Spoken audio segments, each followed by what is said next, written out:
This is a quick historical review of the 1997 movie Titanic, starring Leonardo DiCaprio and Kate Winslet. Now, I know that everyone loves a critical historical review that uncovers heaps of errors, both small and great, in movies. In fact, the more persnickety the fault-finding, the better the fun. Uncovering those minor defects gives people like me, and presumably like you if you're watching this, a wonderful warm glow of self-righteous satisfaction. But this movie doesn't get the treatment, because whoever wrote the script and designed the sets invested a lot of time to get their historiography correct, and it shows. I'm going to give a few examples of the fine-grained detailing in this movie, and then finish off with a couple of criticisms. Yes, I do have them. Here we see the opening of the movie, a bustling port scene. Although it lasts for only a fraction of screen time, and is meant to impress upon the viewer the size and grandeur of the ship, a great deal of care has gone into this. For example, here we see a car being lifted into the ship. Now, Titanic did carry motor cars for cargo, and the one featured in this scene is a car of American make, either a 1911 or a 1912 Franklin Model G. Here is a surviving example by way of illustration. It is a small detail, but it shows that the producers haven't just shoved any old, sufficiently antiquated-looking vehicle into the movie in the hopes that their audience will take it at face value. But they have carefully done their homework to select a popular contemporary car from the period. The same care is evident in the layout of the dock at Southampton, which is true to the photographs of the period. Even the presence of dogs on the ship shows evidence of background checking. There were 12 dogs on board the Titanic, and one of them was indeed an Airedale. Some of the breeds are undocumented, so it is entirely plausible that an Afghan was among them, as shown in this scene.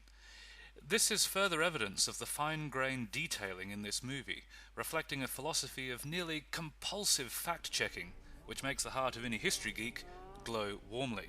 Later, we have a short shot of the Titanic's engine screws beginning to rotate in the water, churning up a cloud of silt.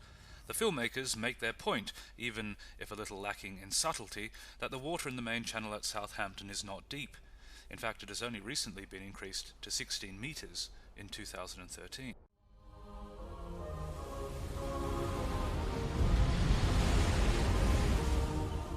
Throughout the movie, in all exterior shots of the ship, there is never once any smoke exhaust seen rising from the last funnel.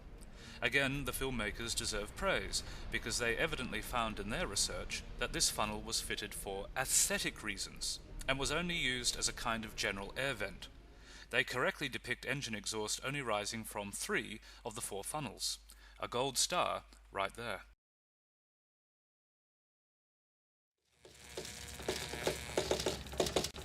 The radio room in the Titanic is shown in minute detail, clearly based on surviving photographs of the radio room.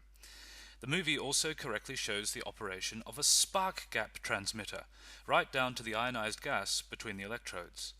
The only thing the movie does not show correctly is the tremendous noise these things created during operation, producing bangs and snapping sounds that were so loud that it was necessary to house these devices in an insulated room to limit the severe amount of noise bleed. But we may forgive the filmmakers for their sound design, because accuracy needs to be balanced against the needs of the audience, which in this case involves being able to actually hear the dialogue. On another note, it reminds me that I need to make a video one day in which I explore examples of old technology that looks more space-agey than modern technology. All ahead, Bull! All ahead, Bull! Come on, man, step by me! Engine rooms in movies are almost always a filmmaker's worst nightmare, because people who work on films usually lack training in mechanical engineering, whereas among the audience there are bound to be eagle-eyed technical people who can spot all kinds of problems.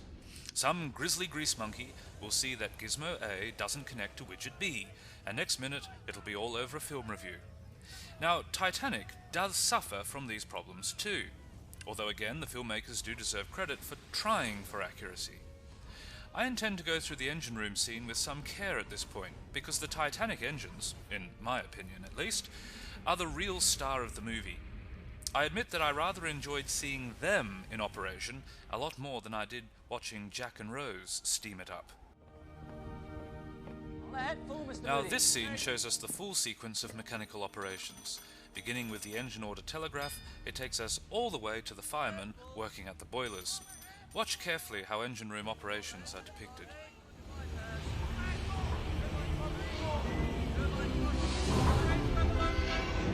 What's the reading?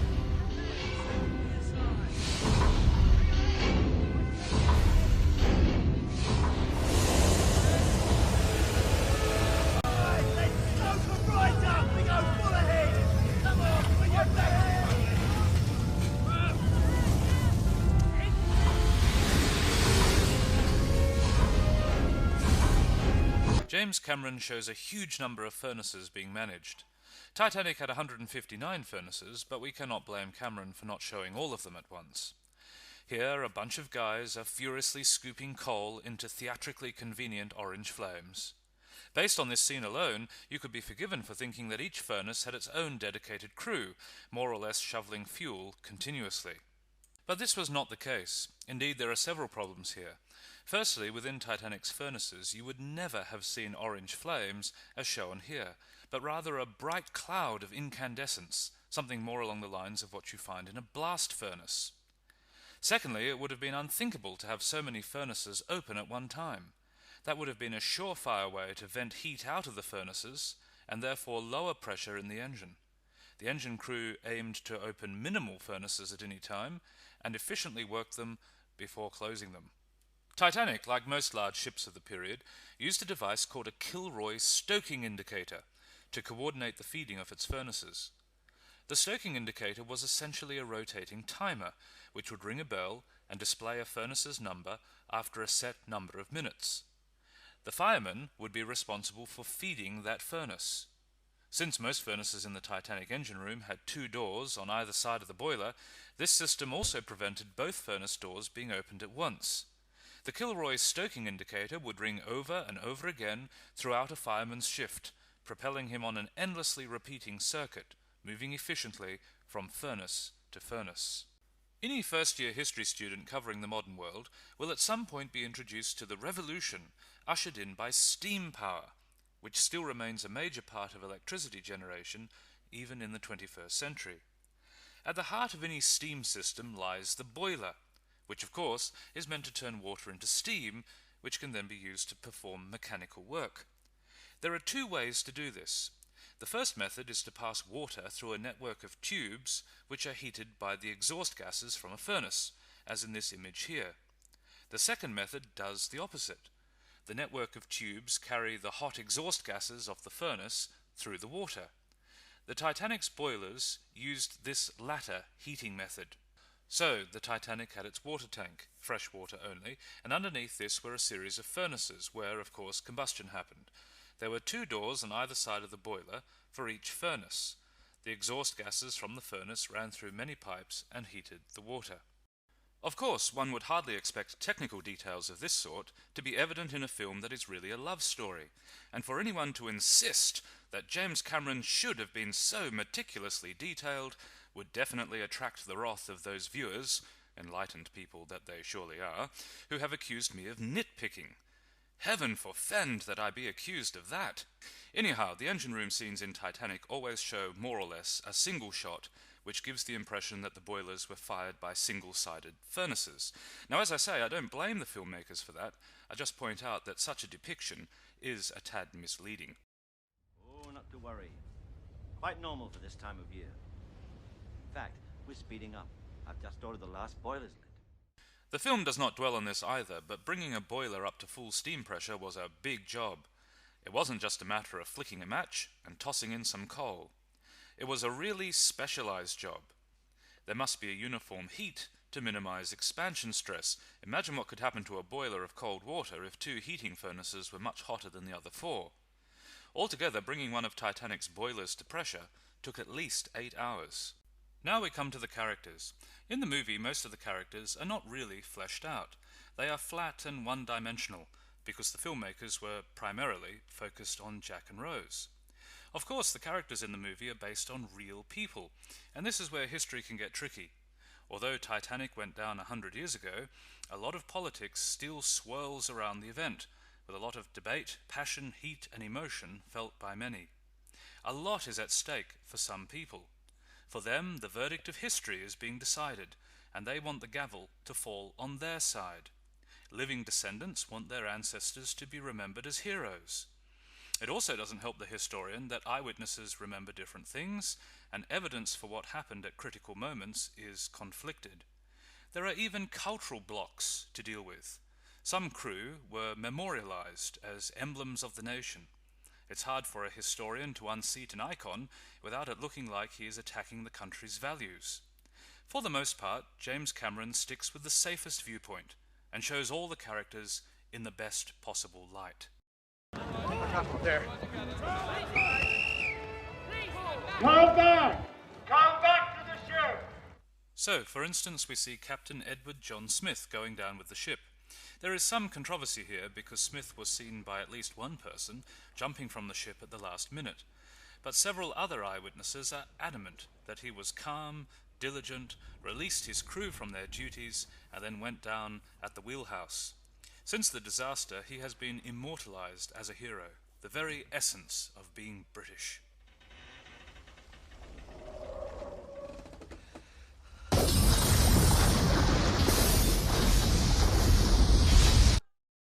And then we have Margaret Brown, or the unsinkable Molly Brown, as she was later dubbed, an American socialite. She is portrayed as worldly wise, caring, pugnacious, and conscientious. She's rich, but we're allowed to like her, because she's informal and not snobbish one bit. So he comes home drunk as a pig celebrating and he lights a fire. One of the most controversial characters in the movie was always going to be First Officer William McMaster Murdoch. Debates continue over two aspects of his story. First, the manner of his death. Did he really shoot his brains out, as some passengers claim, or was he at his post to the bitter end, as other passengers allege? The second point of debate revolves around the orders he gave as the Titanic approached the iceberg. In 2011, the great-granddaughter of Quartermaster Robert Hitchens, Sally Nielsen, wrote a book. Hitchens, her great-grandfather, was also on the bridge that fateful night. Ever since the sinking, Hitchens has been branded a coward and become infamous for refusing to row a lifeboat back toward drowning passengers. It's our lives now, not theirs. And I'm in charge of this boat, madam.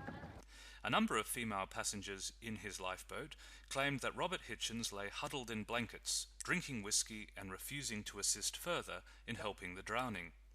It's a damning indictment. Nonetheless, Sally Nielsen has sought to redeem her great-grandfather. She argues that First Officer William Murdoch was the real villain that sank the ship. She claims Murdoch was drunk and passed out. Her grandfather wasted time trying to rouse him, and so the order "hard a starboard" was not given in time. It is not a theory that is well accepted, but it does show the passion that still surrounds this event 100 years later. On a side note, it is worth pointing out that allegations of drunkenness abound in letters, statements, and newspaper articles. A great many officers have been accused of drunkenness, from Hitchens to Fifth Officer Harold Lowe, and even Captain Smith himself. However, there is no real, solid evidence that any of them were drinking that night. It's my view that the filmmakers have done a reasonable job to show the major historical figures and their actions accurately. Of course, they have cast their own judgments at times, and on occasion, sadly, gone down the easy pathway of following a simplistic and popular line of heroes and villains. Thus we have Thomas Andrews, the ship's builder, shown as conscientious and compassionate, waiting bravely for his end, although there is conflicting testimony. That's really all there is to his character. On the other hand, J. Bruce Ismay, the managing director of the White Star Line, is shown as conniving, arrogant, and ignorant, and the movie portrays him urging the captain to speed up. This is based on the testimony of 3 passengers, but Ismay later strongly denied this. It is well to remember that Ismay endured terrible public shame for his actions. Ismay was savaged by the press on both sides of the Atlantic for getting into a lifeboat with women and children. Yet the disaster haunted the man for the rest of his life. Paul Loudon Brown of the Titanic Historical Society finishes an article on Ismay with the following statement. Hundreds of thousands of pounds were paid out in insurance claims to the relatives of the Titanic's victims. The misery created by the disaster and its aftermath dealt with by Ismay and his directors with great fortitude. This despite the fact that he could easily have shirked his responsibilities and resigned from the board. He stuck with the difficult task, and during his 25-year chairmanship, hardly a page of the company's minutes does not contain some mention of the Titanic disaster.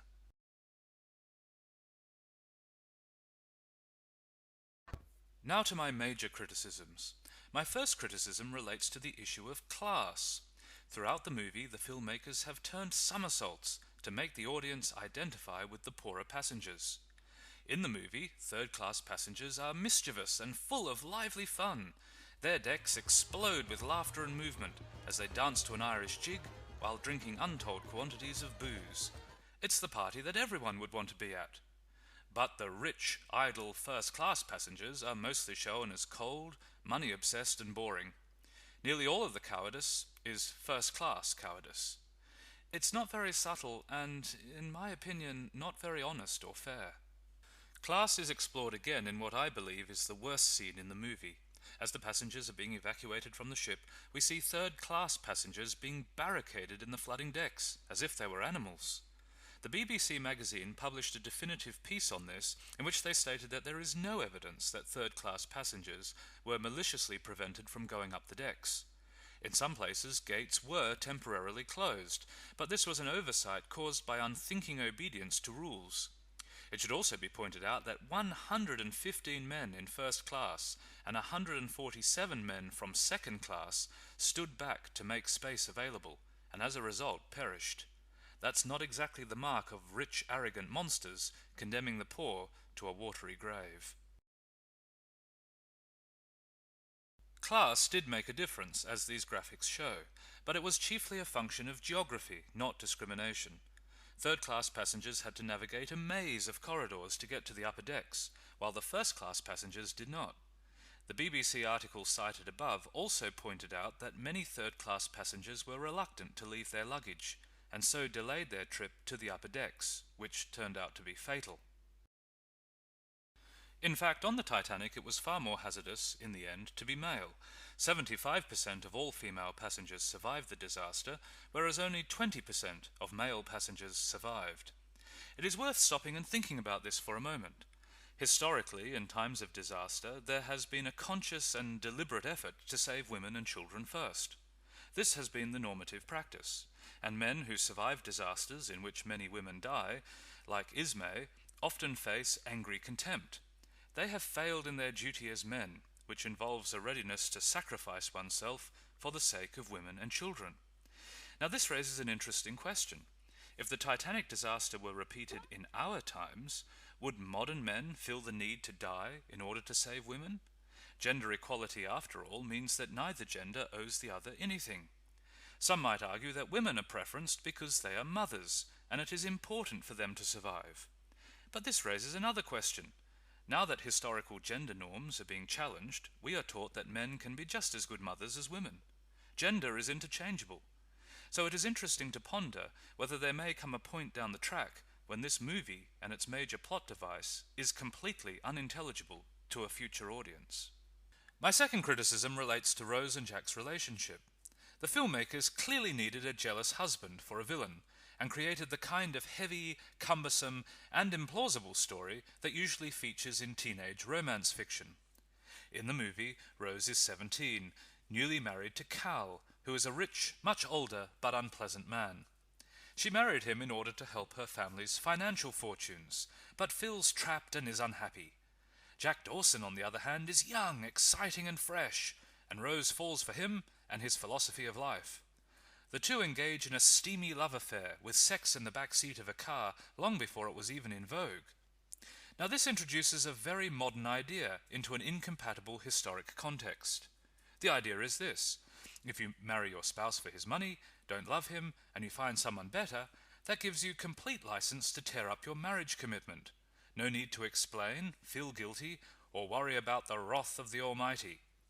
However, this flippancy reflects the morality of the present, and not really the moral principles that were publicly observed and commonly enforced in 1912. That's not to say that adultery didn't happen, it did, but the movie works hard to justify the adultery with a very modern viewpoint. But in 1912, adultery was considered legally and morally unjustifiable, even on the grounds of marital misery or incompatibility. And in a time before contraceptives and on-demand abortion, sexual activity typically did not occur with strangers, with the complete lack of forethought and moral scruple shown in the movie.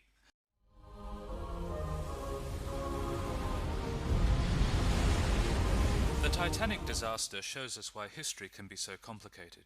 Even this small slice of time contains mysteries, controversies, debates, and competing interpretations. After all, the last Titanic survivor died only in 2009, and therefore many of the lives of the passengers on that doomed voyage have touched our own time. I feel that James Cameron did a good job at trying to respect the historical material. But Cameron's greatest accomplishment, in my view, is creating a movie that captures a sweeping emotional landscape, from the optimism and hope when Titanic launched, all the way to the horror and sorrow of its sinking. It has power because it is a tragedy, a genre that sadly is out of fashion in our times. And because it is a tragedy, it plays out every person's life story on a small scale. For we are all mortal and finite, and this movie most definitely does not shy away from that theme. It's a movie that leaves us with existential material to meditate on, as it gives us a narrative involving a few days of wonder and delight, a kind of mini paradise that is brought to a horrible finish in the cold darkness of deep Atlantic waters. It encourages serious questions. What is life, really, after all? What am I doing with mine? Does mine really count? I think it's fair to say that this movie has become the definitive Titanic movie of a generation, and proves that Titanic really did sail into history on the 14th of April 1912. It has made a mark in imagination, in maritime law, in regulations, in naval procedures, and in the history books that it could never have made if it had served a full term as a cruise ship. Most of the passengers that boarded in 1912 now share a common grave at the bottom of the ocean, where they remain together, never to reach their final destination. But thanks to Cameron, neither they nor their story are forgotten. The history of this great ship, perhaps the most studied vessel ever, is revitalized for another generation. And it is a testament to Cameron's skill that the history is now tightly interlaced with the fictional love story between Jack and Rose, with Celine Dion's signature song, and with the powerful blend of love, nostalgia, and yearning the movie so ably invokes.